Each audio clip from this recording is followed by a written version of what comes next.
Hello everyone. आज हम permutation groups के बारे में सीखेंगे। पिछले ग्रुप में हमने साइक्लिक ग्रुप के बारे में देखा था कि वो कैसे एक जो एलिमेंट है वो उससे पूरा ग्रुप जनरेट हो सकता है। तो आज हम परम्यूटेशन ग्रुप के बारे में सीखेंगे। तो परम्यूटेशन ग्रुप को बस समझने के लिए हम थोड़े एग्जांपल्स ले लेते हैं, ठीक है। तो सबसे पहले तो हम बुक के अंदर से ये स्टेटमेंट को पढ़ते हैं, तो इसमें दिखेगा कि हमको कैसे परम्यूटेशन ग्रुप एक आपने पढ़ा होगा, हो सकता है आपने अपने आपके डिग्री के अंदर या किसी के अंदर पढ़ा होगा कि एक हाइजेनबर्ग ग्रुप भी रहता है। हाइजेनबर्ग कौन था मालूम, जिसने हाइजेनबर्ग अनसर्टेनिटी प्रिंसिपल दिया था क्वांटम मैकेनिक्स के अंदर। तो क्वांटम मैकेनिक्स जो है वो ऐसी ब्रांच है जहाँ पे चीज़ें जो है वो बिल्कुल भी पक्की नहीं होती, मतलब उसके अंदर कभी भी कुछ भी हो सकता है। तो वो अनसर्टन चीज़ है। तो हाइजेनबर्ग ने वैसे ही परम्यूटेशन एक ग्रुप निकाला जिसकी मदद से वो आगे कंपटीशन करता था। तो मैथमेटिक्स जो है वो एक्चुअली में एक टूल होता है ना कोई भी चीज़ का, कि हम एक बार देख लेता हूँ रिकॉर्डिंग हो रही है। तो मैथमेटिक्स जो है वो हमेशा एक टूल होता है फिजिक्स के लिए, इंजीनियरिंग के लिए, कोई भी चीज़ के लिए। तो हम जब प्योर मैथमेटिक्स पढ़ते हैं तो हम भी इन्हीं चीज़ों को ध्यान में रखना चाहिए कि हम कोई अगर आगे जाके थ्योरम लिखे, कोई लेमा लिखे, कोई भी चीज़ लिखे, तो उसके अंदर हमें हमेशा एक एप्लीकेशन को ध्यान में रखना है, ठीक है। हम कोई भी एक एप्लीकेशन देखेंगे, उसके बारे में समझेंगे और बोलेंगे कि हाँ भाई कि ये चीज़ इसके लिए यूज़ हो सकती है, तो ये लीजिए मेरा पेपर, इसको करिए पब्लिश, ठीक है। तो यही है वो कि कैसे हम और ग्रुप थ्योरी का थ्योरेटिकल मेथड जो है वो उनके कैरेक्टरिस्टिक और रिप्रेजेंटेशन हम देखते हैं, जैसे क्वांटम मैकेनिक्स के अंदर वही लिखा हुआ है आपके साथ, ठीक है। अब यहाँ पे हम डेफिनेशन देखेंगे उसका, परम्यूटेशन का। परम्यूटेशन का डेफिनेशन बुक के अंदर क्या दिया हुआ है कि एक परम्यूटेशन सेट है ए नाम का, ठीक है। और वो जो फंक्शन है वो ए टू ए मैप्ड है, ठीक है। ए टू ए मैप्ड है, इसका मतलब क्या, वो ऑन टू बी और one one B. One one on T का मतलब क्या होता है कि यहाँ से ये डोमेन से लेके को डोमेन में पूरी इमेज उसकी सेटिस्फाइड है, मतलब यहाँ पे वो दोनों इक्वल हो गए, ठीक है। अब वही चीज ऑन टू में क्या होता है कि जो प्री इमेज है वो इमेज के साथ में मैप होनी चाहिए, ठीक है। ये दोनों चीजें रहती है, तो मतलब परम्यूटेशन ग्रुप होता है, ठीक है। वही लिखा हुआ है यहाँ पे कि that is one one and on. अब परम्यूटेशन ग्रुप जो सेट है वो परम्यूटेशन ग्रुप कैसे माना जाता है, जब हम देखेंगे कि कैसे एक ही चीज, अभी देखो यहाँ पे बहुत ही ब्यूटीफुल एग्जांपल, हाँ यहाँ पे देखिए। तो यहाँ पे ये बता रहा है कि कैसे वन जो है, यहाँ पे देखिए वन जो है वो फाइव से अगर मैप हो रहा है तो फाइव यहाँ पे वन से मैप हो रहा है, ठीक है। यहाँ पे दिख रहा है ना, फाइव जो है वहाँ पे वन वन से मैप हो रहा है। वैसे ही टू जो है फोर से मैप हो रहा है, और वहीं पे फोर जो है फाइव से मैप हो रहा है। मतलब यहाँ पे टू जो है फोर से मैप हो रहा है, यहाँ पे टू भी फोर से मैप हो रहा है। इसका मतलब क्या हुआ, ये जो है इसको आइडेंटिटी परम्यूटेशन ग्रुप बोलते हैं। जब एक ही चीज की सेम एलिमेंट्स हो गए कि सेम चीज से ही मैप कर रहे हो आगे जाके भी, तो उसको आइडेंटिटी एलिमेंट माना जाता है। तो हम ये चीज का एप्लीकेशन देखते हैं कैसे परम्यूटेशन ग्रुप जो है वो आगे जाके कोई एप्लीकेशन बन सकता है। तो हम जब ये चीज़ों को देखेंगे समझेंगे तो एक चीज़ एक बहुत ही ज़्यादा इम्पोर्टेंट और अपने सामने आती है कि कैसी हम आपको अभी क्वांटम मैकेनिक्स के बारे में तो कुछ पता नहीं होगा, तो मैं एक रियल वर्ल्ड एग्जांपल ले लेता हूँ, ठीक है। अब आप ये देखेंगे कि कैसे जो नंबर्स होते हैं, नंबर्स है, अभी हम नंबर्स के साथ हमेशा खेलते हैं, तो हमको समझ में आता है कि हाँ भाई कि यहाँ पे जो है वन जो है वो टू से मैप हो रहा है। इसका मतलब क्या हुआ, आप एकदम इमेजिनरी वे में देखेंगे, तो मैं पेंट में आपको एक बार करके दिखा दूँ अगर, तो इस तरीके से दिखेंगे, ठीक है। तो अगर मैं बोलूँ कि वन जो है यहाँ पे वन है, वो जो है यहाँ के टू से मैप हो रहा है, मतलब ये जो है यहाँ के टू से मैप हो रहा है। ये एक अक्खा एक अलग ग्रुप है, यहाँ पे एक अलग एक ग्रुप है, तो ये जो है यहाँ इससे मैप हो रहा है। तो हम फॉर सर्टन आइडेंटिटी के अंदर बोलेंगे कि यहाँ का जो टू रहेगा, यहाँ का जो वन रहेगा, वो वहां के टू से मैप करेगा, ठीक है। हम ये ऐसा क्यों बोल सकते हैं, क्योंकि आइडेंटिटी का अपने को मालूम है परम्यूटेशन ग्रुप कैसे होता है। तो अब आप ये चीज को नंबर्स में इमेजिन कर रहे हो, सॉरी। सो अगर हम ये चीज को अलग तरीके से देखें, समझो कि वन नहीं पकड़ता मैं, ऐसी कुछ चीज पकड़ता हूँ जैसे कि and colony and colony and colony हो सकती है, या फ्लॉक ऑफ बर्ड्स हो सकता है। जो फ्लॉक ऑफ बर्ड्स है एंड कॉलोनी, इन दोनों में क्या मेन डिफरेंस आपको समझ में आएगा। डिफरेंस ये है कि दोनों की अलग अलग स्पीशीज है, दोनों के एनिमल्स है, लेकिन दोनों की अलग अलग स्पीशीज है। अगर वो दोनों के अलग अलग स्पीशीज है, लेकिन वो दोनों का मेन मोटिव क्या है, हमेशा खाना लाना, जाके खाना लेके आना कॉलोनी के अंदर, वहां बैठ के खाना, ठीक है। फ्लॉक ऑफ बर्ड्स भी वही करते, आसपास में जाते, बिखरते, फिर से एक हो जाते, फिर से बिखरते, फिर से एक हो जाते, और वो बस खाना ढूंढते। वैसे में ग्रुप के साथ ही हमेशा रहते और हमेशा खाना ढूंढते रहते। ठीक है, तो ये इस तरीके से हम इमेजिनेशन कर सकते हैं।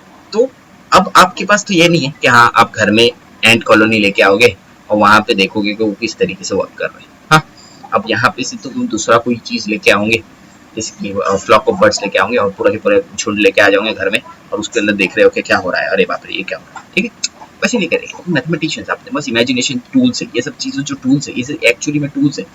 टू जो मैप हो रहा है वन से, ये ऐसे ही बताने के लिए नहीं है कि टू मैप हो रहा है वन से और वन मैप हो रहा है टू से।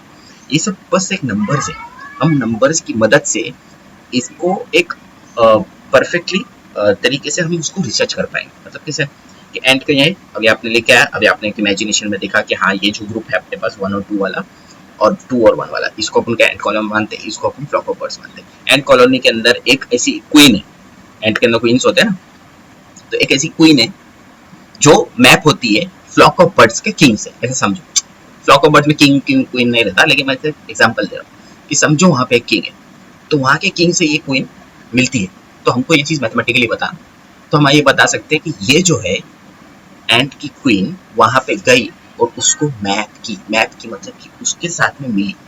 समझ रहे, मैंने बस एक एग्जांपल के लिए आपको बताया कि मिली, एक्चुअली में वैसे कोई मिलता नहीं, एंड की क्वीन कभी जाती नहीं और उसका फ्लॉक ऑफ बर्ड्स के किंग के साथ मिलने गई। ठीक है, बस एक एग्जांपल दे रहा हूँ आपको ताकि आपको अच्छे से समझे, आप एक्चुअली में ये जो नॉलेज है उसको एक्चुअली में अप्लाई कर पाए। ठीक है, ये जो चीजें हैं ये अप्लाइड चीजें, मतलब आप हमेशा प्योर मैथमेटिक्स सोचते होंगे कि ये चीज अप्लाई नहीं होती है, हमेशा अप्लाई होती है, तो वही बताने की कोशिश करूँगा आपको कि ये बस जो परम्यूटेशन ग्रुप हमने जो सीखे, जैसे कि यहाँ पे परम्यूटेशन ग्रुप को हम इस तरीके से डिनोट करते हैं बराबर, जैसे कि ये 1 है, ये 2 है, ये 2 है, ये 2, ठीक, ये भी 1 है, ठीक है, चलो ये 1 है और ये भी 1।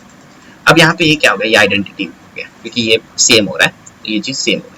अब वही चीज मैं अगर दूसरा से परम्यूटेशन ग्रुप बनाऊं, मैं देखूंगा 2 2 से हो रहा है, तो यहाँ पे आऊंगा मैं 2 2 से हो रहा है, मैं यहाँ पे आऊंगा देखूंगा 1 1 से हो रहा है, 1 1 से हो रहा है, तो ये सेम ही आएगा। आप कितने बार भी उसको देखो कि डोमेन और कोडोमेन, ये इसको कुछ और पकड़ लो, इसको कुछ और पकड़ लो, अभी ये देखो कि 1 किससे हो रहा है, 1 से हो रहा है, अब इसको कुछ और पकड़ो, इसको देखो 1 किससे हो रहा है, 1 से हो रहा है, तो आप कितने ही बार करोगे इनफाइनाइट लूप में फंस जाओगे। तो ये चीज आइडेंटिटी में, ये वही चीज परम्यूटेशन में, मतलब एक नॉर्मल परम्यूटेशन ग्रुप किस तरीके से दिखता है, तो समझो 1 2 3 4, ये भी है, ये ये A2 A3 ये A4, ठीक। अब ये चीज किस तरीके से दिखेंगे आपने वो दिखाएगा कि 1 किससे कर रहा है, A1 से कर रहा है, ठीक है, A1 किससे 1 से, A2 किससे कर रहा है, 2 से कर रहा है, A2 2 से कर रहा है, मतलब मैंने उसको इंटरचेंज कर दिया। अब वो A2 A1, तो अगर किसी और चीज को मान लीजिए 2 3 4 को ले लेता मैं, तो 2 किससे करता, 4 से करता, तो मैं 4 पे देखता कि कौन सी इमेज किससे जा रही, तो F और G अगर तुमको दो फंक्शन ले ली, F एंड कॉलन 1 को ये मान लिए फ्लॉक ऑफ बर्ड्स मान लिए, तो F फंक्शन के अंदर और G फंक्शन के अंदर अभी आपके पास एलिमेंट्स है, वो दोनों एलिमेंट्स किस तरीके से एक दूसरे से मिल रहे हैं, क्या कर रहे हैं, वो आपको देखना है, ठीक है, वैसे होता है। अब जैसे कि ये एंड कॉलोनी है, ये G फंक्शन है, तो ये फ्लॉक ऑफ बर्ड्स हो गया और ये एंड कॉलोनी का F हो गया। ये F G से करे, F जो है वो G से मल्टीप्लाई हो तो आपको कुछ और रिजल्ट आएगा, और अगर G F से करे परम्यूटेशन तो कुछ और रिजल्ट आएगा बराबर। और अगर दोनों में सेम आता है इसका मतलब क्या है, वो आइडेंटिटी, ठीक है। अब एक ही चीज का निचोड़ मैंने आपको बता दिया परम्यूटेशन ग्रुप के कि कैसे परम्यूटेशन ग्रुप जो है वो ऐसे आपस में कम्यूट करते हैं और कम्यूट करके पॉसिबल रिजल्ट्स निकालते हैं। तो आपको कोई भी चीज़ में इमेजिन कर सकते हैं, आप कोई भी चीज़ में, जैसे कोई कंप्यूटर प्रोग्राम, ठीक है, कंप्यूटर प्रोग्राम में कोई चीज़ है जिसका एक मैट्रिसेस दिया है आपको, कोई समझो एक सेट ऑफ बाइनरी नंबर्स दिया, तो आपको एक चीज़ मिलेगी कि वो एक सेट ऑफ बाइनरी नंबर्स और दूसरे सेट ऑफ बाइनरी नंबर्स, वो दोनों में से किस तरीके से हम मालूम कर सकते हैं कि ये इसमें से क्या मैप कर रहा है इधर, तो आप फिर बाकी की सब चीज़ों का यूज़ कर सकते हैं, आप सब ग्रुप का यूज़ कर सकते हैं, ग्रुप का यूज़ कर सकते हैं, साइक्लिक ग्रुप का यूज़ कर सकते हैं, परम्यूटेशन ग्रुप का यूज़ कर सकते हैं, आगे आप होमोमॉर्फिज्म, आइसोमॉर्फिज्म और या बाकी सब जो मेन थ्योरम्स है, वेक्टर स्पेसेस, फील्ड्स, रिंग्स, इतनी सारी चीज़ें हैं, तो वो सब चीज़ें आप एक साथ में समझ सकते हैं, एक साथ में ये चीज़ों को अप्लाई कर सकते हैं। तो इसलिए ग्रुप थ्योरी जो है वो बहुत ही ज़्यादा इंपॉर्टेंट टॉपिक हो जाता है अप्लाइड साइंस के अंदर। आप देखो कि रियल एनालिसिस हो गया, वो भी चीज़ अप्लाइड है, क्योंकि हम जो अप्लाइड चीज़ है ऑलरेडी कैलकुलस, उसको और डीप में देखते हैं, तो वो रियल एनालिसिस हो, ठीक है। अब अलजेब्रिक टोपोलॉजी, उसके अंदर हम किस तरीके से वो जो इमेजिनरी शेप्स है उनको किस तरीके से हम तोड़ते फोड़ते, उसको शेप करते, उसको उसके अंदर पंच होल करते, उसके अंदर उसको किस तरीके से हम उसको शेप करते हैं, वो सब है। तो प्योर मैथमेटिक्स में ज़्यादातर एब्स्ट्रैक्ट चीज़ें होती है, इसका भी नाम एब्स्ट्रैक्ट अलजेब्रा है। देखिए इसका मतलब ये नहीं कि पूरी तरीके से एब्स्ट्रैक्ट है, बहुत बहुत सारे इसके अंदर कंपोनेंट्स हैं, ठीक है। हम थोड़ा आगे देखते हैं टेक्स्ट में क्या लिखा है। तो ये सिमेट्रिक, सिमेट्रिक मतलब 1 2 3 1 2 3 और 1 2 3 2 3 1, मतलब एक ही आ रहा है, बार बार एक ही आ रहा है, 1 2 3 आ रहा है, ये 1 2 3 आ रहा है, 1 2 3 आ रहा है, उसको बस अलग अलग तरीकों से लिखे, अलग अलग तरीकों से लिखने के बाद वो सिमेट्रिक आ रहा है, ठीक है भाई। ये देखो यहाँ पे से ये देखिए, इसके अंदर ये देखिए, इसके अंदर ये वो नॉन अबेलियन ग्रुप आ गया वैसे। ये सब एग्जाम्पल्स है और उसको और अच्छे तरीके से समझाया गया है। यहाँ पे साइकिल नोटेशन है कि किस तरीके से साइक्लिक नोटेशन फॉलो होती है इसके अंदर, इसकी वो 1 और 2 है, तो 1 और 2, ठीक है, ये ऐसे फॉलो 1 और 2। अब यहाँ पे 1 2 2 1, तो यहाँ पे से ये 3 है, यहाँ पे देखो ये 3 है, ये जा रहा है 4 पे, फिर ये जाएगा 6 पे, फिर ये जाएगा 4 पे, ठीक है। अगर और आता तो वहाँ पे से 4 पे जाता हो इसके अंदर, ठीक है। चलो समझ गया। तो कैसी किस तरीके से साइकिल नोटेशन उसको फॉलो करता है, मतलब कि कैसे पहले ये 1 पे था, फिर ये 2 पे आया, फिर किस पे आएगा, ये 1 पे आएगा, फिर ये 2 पे आएगा, फिर किस पे आएगा, फिर ये 4 पे आएगा, फिर 3 पे आएगा, फिर 3 से 6 पे आएगा, फिर 4 पे आएगा, इस तरीके से साइकिल नोटेशन फॉलो होता है, ठीक है। लेकिन ये फाइ जो है किससे मैप हो रहा है, फाइ से ही मैप हो रहा है, तो इसलिए अपन उसको फाइ जो है वो फाइ से ही मैप हो रहा है। तो ये जो चीज़ें हैं इसको अपन यूज कर सकते हैं जब हम कोई चीज़ को सिमेट्रिक बनाना चाहते हैं, जैसे सिमेट्रिक चीज़ों को हम समझना चाहते हैं, उसके अंदर से परम्यूटेशन ग्रुप निकालना चाहते हैं, अगर ये देखना चाहते हैं कि ये चीज़ परम्यूटेशन ग्रुप है या नहीं है, ठीक है। ऐसे ये प्रॉपर्टीज है कुछ परम्यूटेशन ग्रुप्स की, जैसे कि हम आइडेंटिटी वगैरह जो बताया वो ये रहेगा इसके अंदर, और कुछ ज़्यादा रहने वाला है, ठीक है। मैं डायरेक्टली नॉर्मली बता देता हूँ आपको कि ये सब चीज़ें हैं। अब एक बार पढ़ लीजिए, ये ज़्यादा कुछ हार्ड है नहीं, मैं आपको बता देता हूँ कि किस तरीके से थ्योरम्स को पढ़ा जाता है, एक दिन जरूर बताऊँ, ठीक है। चलो अभी के लिए बस इतना ही, और परम्यूटेशन ग्रुप्स हमने कर लिए हैं यहाँ पे, उसके बाद में हम आगे बढ़ेंगे, और ये सब जो लेमास और थ्योरम्स है मैं ज़रूर एक दिन बताऊँगा आपको, टेंशन मत लीजिए, ठीक है। ये जो सिमेट्रिक ग्रुप्स है, यहाँ पे किस तरीके से शेप्स को पढ़ा जा रहा है, और परम्यूटेशन ग्रुप्स की वजह से टेट्राहेड्रॉन, टेट्राहेड्रॉन को किस तरीके से 12 रोटेशंस में डाल के रेगुलर टेट्राहेड्रॉन बना के और डिस्क्राइब किया गया कि ए और एलिमेंट्स A4 में किस तरीके से डिस्प्ले होंगे। तो वो इसका पूरा के पूरा परम्यूटेट किए वो लोग ने, परम्यूटेट करके उसका एक जो रोटेशन है उसका हर एक रोटेशन पे वो लोग ने इलस्ट्रेट किए कि किस तरीके से वो दिखेगा और कैसे वो रोटेशन ऑफ रेगुलर टेट्राहेड्रॉन दिखता है, ठीक है, इस तरीके से। अब ये मॉलिक्यूल वाला तो स्टार्ट में आपको बताया था मैंने ग्रुप क्या है, ग्रुप के अंदर मैंने बताया था ना आपको कैसे हम मॉलिक्यूल्स को स्ट्रक्चर करते हैं। अभी समझो कि ये जो है ये पूरा मॉलिक्यूल है। अब यहाँ पे अगर मैं एक मिरर डाल दूँ इधर इधर यहाँ पे, पीडीएफ पे लिख नहीं सकता, लेकिन ये मेरा माउस पॉइंटर अगर दिख रहा होगा, तो अगर वो मॉलिक्यूल है, वो मॉलिक्यूल की यहाँ पे जो 2 मॉलिक्यूल है वहाँ पे अगर मैं मिरर रख दूँ, तो मिरर रख के अगर मैं यहाँ पे देखूँ तो एक मॉलिक्यूल दूसरा मॉलिक्यूल, ठीक है। मिरर के दूसरे साइड देखूंगा तो एक मॉलिक्यूल दूसरा मॉलिक्यूल, तो मतलब कैसे कि दोनों की सिमेट्री में है। मैंने अगर बीच में प्लेन रख दिया, वहाँ पे मिरर रख दिया, मिरर के अंदर यहाँ पे भी सेम दिख रहा है, तो अगर मैं ये जो सेम है, ये जो हिस्सा है, अगर मैं मिरर में देखूंगा तो भी वो सेम ही हिस्सा दिख रहा है मेरे को, जो राइट साइड तरफ। मैं अगर लेफ्ट साइड से देखूंगा तो भी मेरे को सेम हिस्सा दिख रहा है, तो वो सिमेट्री है, मॉलिक्यूल की सिमेट्री है। तो कैसे एक टेट्राहेड्रल AB4 मॉलिक्यूल दिखता है और कैसे उस सिमेट्री को फॉलो करता है, ठीक है, ऐसे, ठीक है।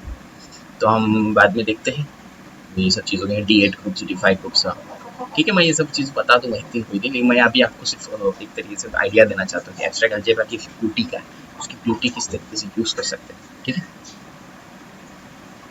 चलो ठीक है, बाय।